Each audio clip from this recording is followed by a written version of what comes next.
Hello Kathleen fans! Ito na nga ha, magbunyi. Sobrang excited po akong i-vlog ito mga customers kasi ito na nga ha, nilalike pa rin ni Sir Alden yung mga post about kay Ma'am Catherine mga customers. Kaya huwag kayong mag-alala, okay? At saka napakaganda at napakalalim ng caption ng nag-post po nito mga customers. Kasama niya si Sir Mauro Lumba, of course, no, yung kanilang gym coach mga kasambreros at saka syempre no, alam natin na si Sir Mauro Lumba ay coach din po ni Sir Alden Richards. So isa sila ng gym coach mga kasers. And sabi na nag-post dito na sobrang ang lalim. Sabi niya dito nung nilike ni Sir Alden, sabi niya like two skydivers leaping from the same sky, Catherine and Alden drift through their own winds, separate for now, not out of distance but destiny.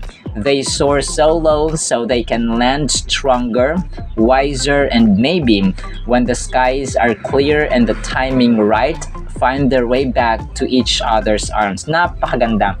Parang naging poetic, no? Parang naging isang makata ang nag-post nito mga kasambreros. So although this was posted April 1st pa mga kasambreros, no, nitong kay Sir Mauro Lumba. So kagabi lang kasi nag-resurface sa social media na nilike pala ni Sir Alden yung kumapapost about kay Ma'am Catherine na picture nila ni Sir Mauro Lumba mga kasambreros. Ito yung sinasabi natin na huwag tayong mag-alala, okay?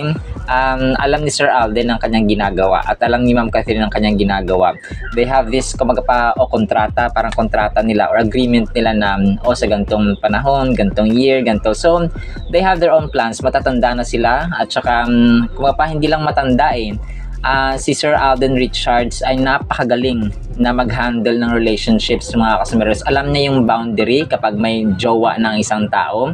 Di ba nung sa time pa ni Ma'am Catherine at saka ni Sir Daniel Padilla, sabi nga niya kay Sir Boy Abunda, alam niya yung distance, alam niya kung paano siya mag-act, paano niya i-approach ang isang taong may jowa, no? Ganun mga customers. So, ngayon na alam natin na free at saka single sila pareho, wag po tayo mag-alala kasi team panatag po tayo mga customers. Alright? So, tsaga lang talaga kasi sila nga hindi na mamadali, ang yayaman na nila, bilyonarya, pwede na mag-asawa anytime. O, arrange ang kasal, arrange ang ganito, arrange ang ganyan. So, anytime, pero hindi nila minamadali. So, an example of dapat yung mga taong naghihikaw sa buhay, no, talaga nagmamadali at saka at mag-asawa. So, dapat ito yung good examples mga kasambreros. So, na-segue ko lang po talaga.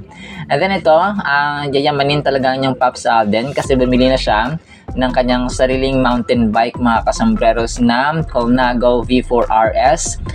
WC, sabi niya dito ay thank you kay Harley Benson mga kasambreros. So, hindi natin alam natin na hindi natin alam kung magkano to, pero alam natin na mamahalin mga kasambreros. Siguro apart from kasi 'di ba sasali siya sa marathon, alam ko jogging yun or pagtakbo sa Tokyo Olympics mga kasambreros sa 2026. So ito bumili siya ng sarili niyang kunwari pag napagod na siya, so jogging and then biking na naman. So ganun mga kasambreros. And then ito, ang kulit nito mga customers kasi parang sa opisina nila, nag-survey sila kung sino yung best dressed na pinakamagandang damit sa Star Magic Ball mga kasambreros. So, marami ang pumili kay Ma'am Catherine, no? Nagulat ako kasi marami lang pumili sa kanya kahit na simple lang pero elegante, no? Grabe ang dating ni Ma'am Catherine. So, may mga pumili din dito kay Ma'am Nadine Lustre, kay Ma'am Janine Gutierrez, kay Bini Gwen, kay Bel Mariano at saka kay Heart Evangelista mga kasambreros, no? Isa yung kay Heart Evangelista. Pero parang 4 or 3 yata yung pumili kay Ma'am Catherine. So marami rin po mga kasambreros, no?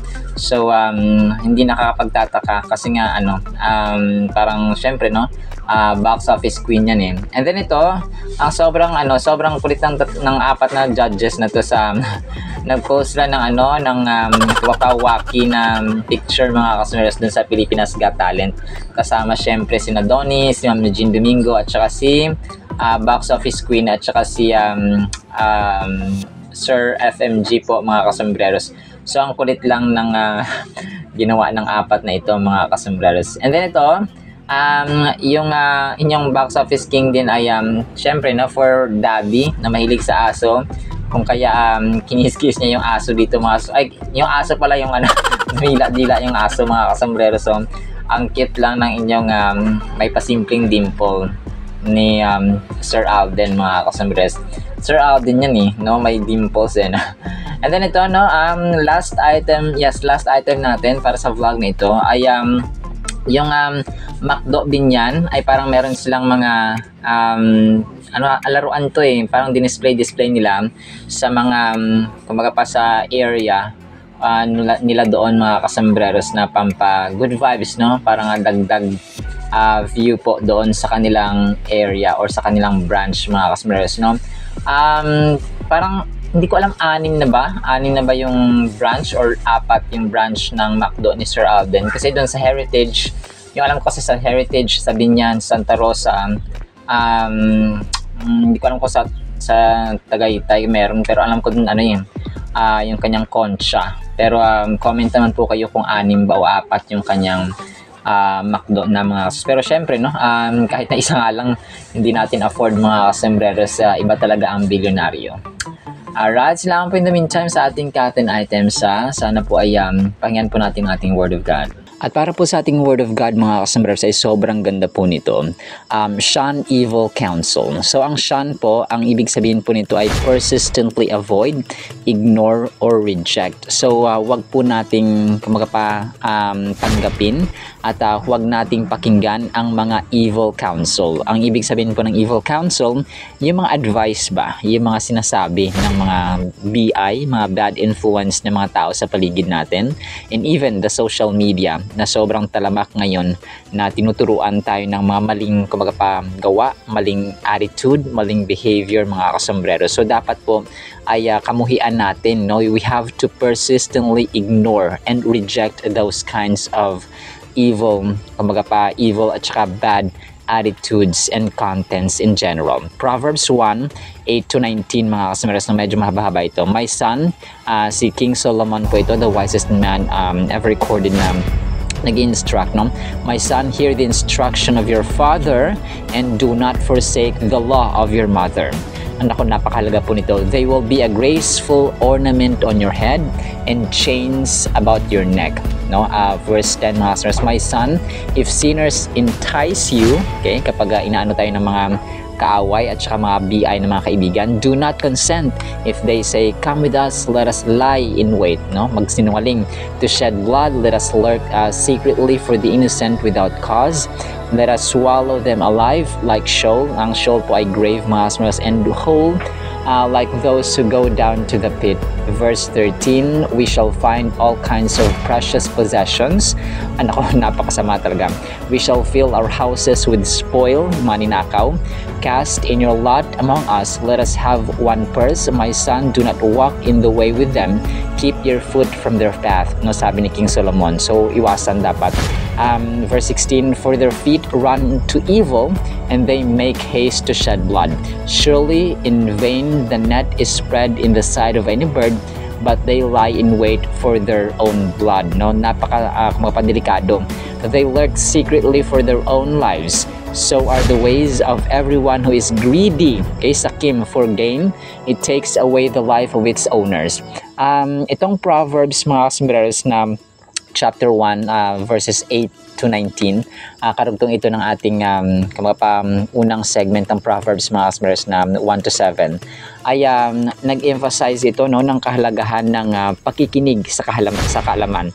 Heeding, no, you listen to wisdom, we listen to guidance of our parents, resisting peer pressure and avoiding the temptation of quick gains through dishonest means. So napakahalaga, no, at saka malinaw. Unang-una, ang kahalagahan ng pakikinig natin sa wise counsel. Number 1. And then number 2, guidance ng parents. Alam niyo po, nakakalungkot na reality ngayon dito sa probinsya, no, nakikita ko talaga, no, and literally maraming mga kabataan, no, hindi naman lahat, pero majority ng mga kabataan ngayon, lalong-lalo hindi nagpapahalaga sa edukasyon, no, nag-aasawa ng maaga, So ang tendency, wala silang pangarap na natupad, hindi sila nakapagtapos ng pag-aaral, and nung nanganak sila, since wala silang regular na trabaho, talagang sakit sa ulo na magulang. And siguro yung mga parents nila dati, na-advisean sila na mag-aaral kayo, makapagtapos kayo ng kolehiyo so that you will have a decent job. Pero wala, no? In the end, ay pinagsisihan. So, kulang, no, hindi sapat ang kanilang karanasan. At the same time, yung parents talaga, no, kapag nalulungkot ang parents, ako po ay nalulungkot din. Resisting peer pressure. So ito yung pangatlo, na yung bad influence na sinasabi natin ng tropa, ng mga fraternities for example, ng mga tao sa paligid natin, and even our followers sometimes, no, yung mga ibang content creators na kahit na mali, kahit na mahirap, kahit na delikado, kahit na masama, ay ginagawa ng content creators for the sake of napipressure sila ng kanilang followers, mga kasambres. And ang last na kahalagahan natin dito, before we break them down, ay yung quick gains, no? Yung temptation ng madaling makuha yung mga kayamanan, pero dishonest naman yung pamamaraan. Hindi tama, hindi righteous, mga kasambreros. Ibig sabihin po ay under the table, no, dishonest gains. So nagpe-present pa yung Proverbs 1:8-19, mga kasmas, ng profound message, no, na nag-resonate with timeless wisdom, emphasizing the significance of parental guidance. Kaya parati natin narinig ito sa TV, no. Parental guidance is advised, and the perils of succumbing to sinful temptations. Ang mga tao, kapag hindi po malakas ang pananampalataya at relasyon sa Panginoon, ay natitempt silang gumawa ng masama, lalong-lalo na kapag tayo po ay magulang, tapos nakita natin sobrang hirap ng buhay, and then wala tayong mapakain sa ating mga anak. May mga magulang talaga, no, na kumakapit sa patalim, lalong-lalo na kapag walang, sabi ko kanina, walang decent job, walang regular na trabaho, mga kasambreros. So ang issue na ito ay nag-warning sa atin against the allure of sinful individuals and the destructive path that they tread.